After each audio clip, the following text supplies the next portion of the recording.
समाचार अब तक, सत्य का साहस।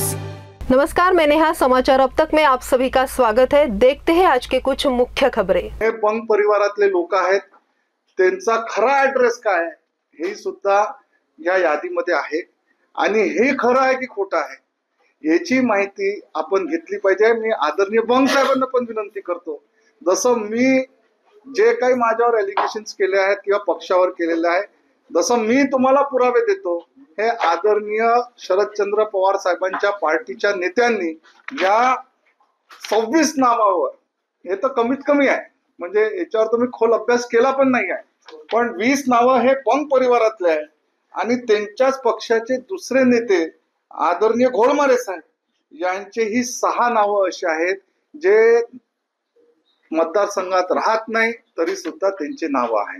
हे आपण याची पण चौकशी करा। याचे मी आपल्याला व्हॉट्सअपवर आपल्या किंवा आपल्याला प्रिंटआउट पाहिजे असेल तर याची सुद्धा कॉपी देतो।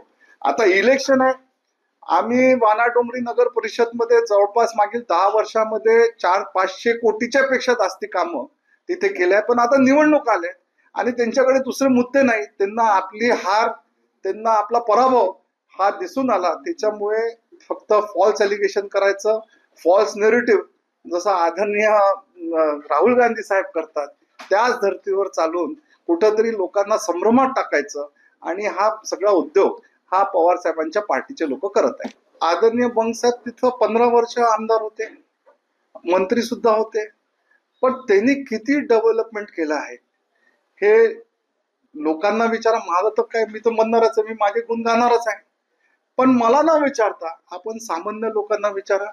आज 2014 मध्ये जेव्हा पहिल्यांदा निवडणूक लढलो होतो तेव्हा 24,000 मतांनी निवडून आलो, त्याच्यानंतर ती 19 मध्ये 46,000 झाली आणि भूतो न भविष्य यावेळेला 78,000 मताची मला आघाडी भेटली आहे। तर हा कुठेतरी चोप लोकांनी आदरणीय विरोधी पक्षाच्या लोकांना दिलेला आहे। क्रमांक 1